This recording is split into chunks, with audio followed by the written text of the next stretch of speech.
Veamos ahora el siguiente lema. Tenemos S, un conjunto linealmente independiente de un espacio vectorial, V. Supongamos que beta es un vector en V que no está en el subespacio generado por este conjunto S. Entonces, el conjunto que se obtiene agregando beta a S es linealmente independiente. Veamos cómo probamos esto. Como S es un conjunto linealmente independiente, cualquier subconjunto de S también va a ser. Eso fue uno de los resultados o una de las observaciones que vimos cuando hablamos de vectores o conjuntos linealmente independientes. Entonces vamos a tomar alfa 1, alfa n, vectores de S. Y vamos a considerar la siguiente combinación lineal. Es decir, al 0 estamos escribiéndolo como combinación lineal de los vectores alfa sub 1, alfa sub n, que son de S, y el vector beta, que no pertenece al espacio generado por S, por hipótesis. Si C sub n más 1 es distinta de 0, entonces vamos a poder despejar beta de la siguiente manera. Es decir, el beta lo vamos a poder escribir como combinación lineal de los alfa 1, alfa n.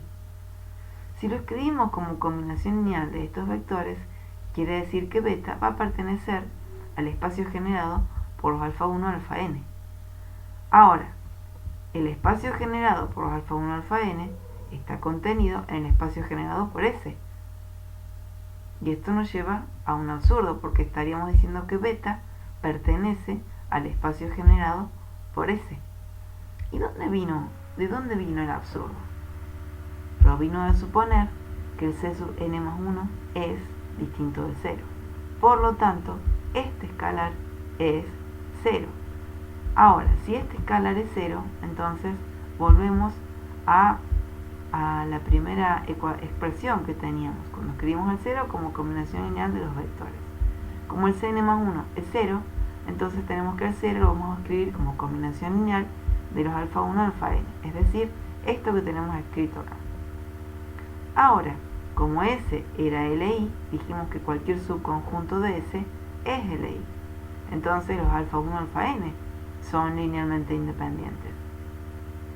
Y así, si tenemos al 0 escrito como combinación lineal de los alfa 1, alfa n, eso implica que los escalares de esta combinación lineal son todos ceros.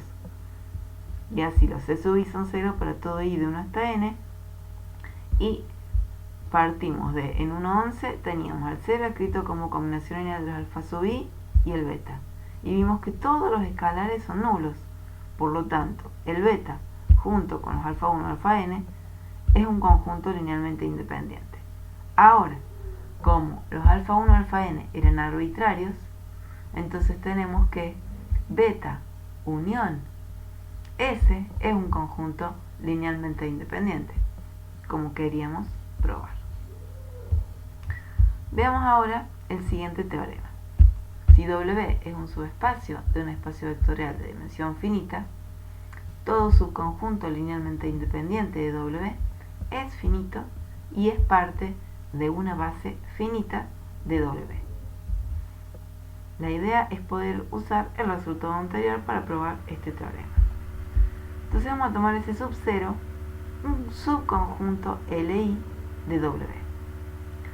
Ahora, como ese sub 0 es Li en W y W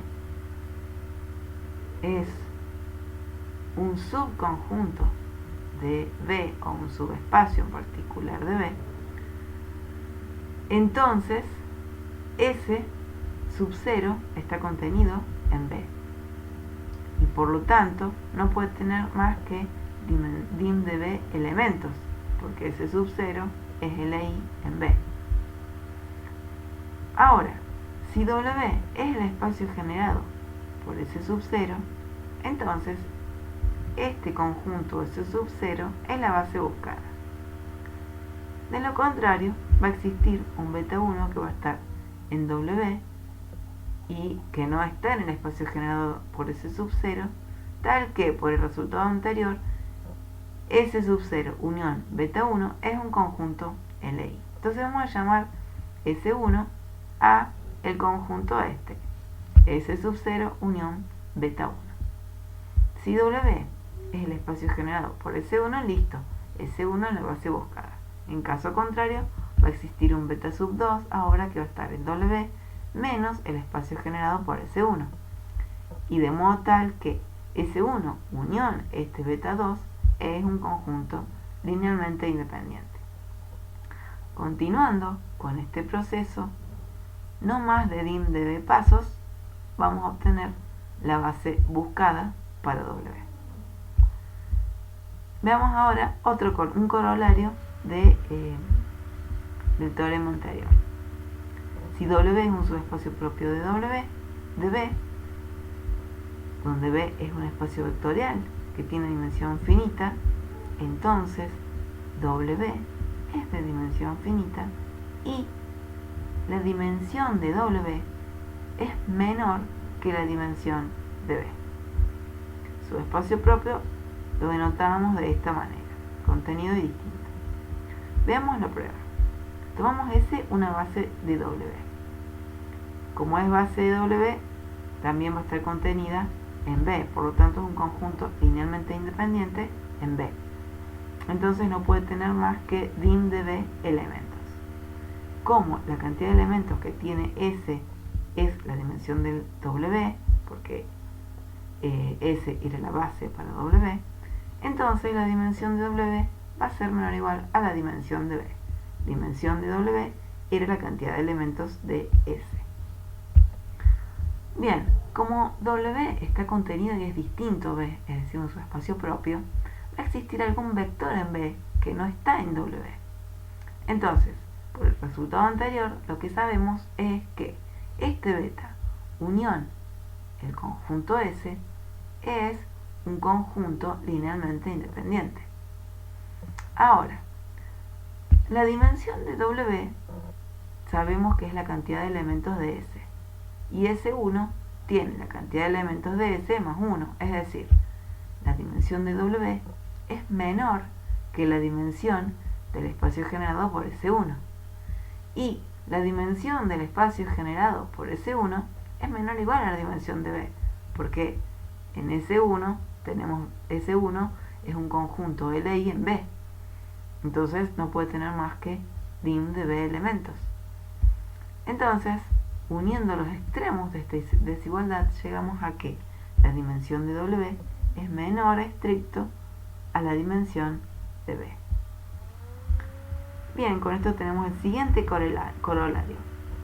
En un espacio vectorial B de dimensión finita, todo conjunto linealmente independiente es parte de una base de B.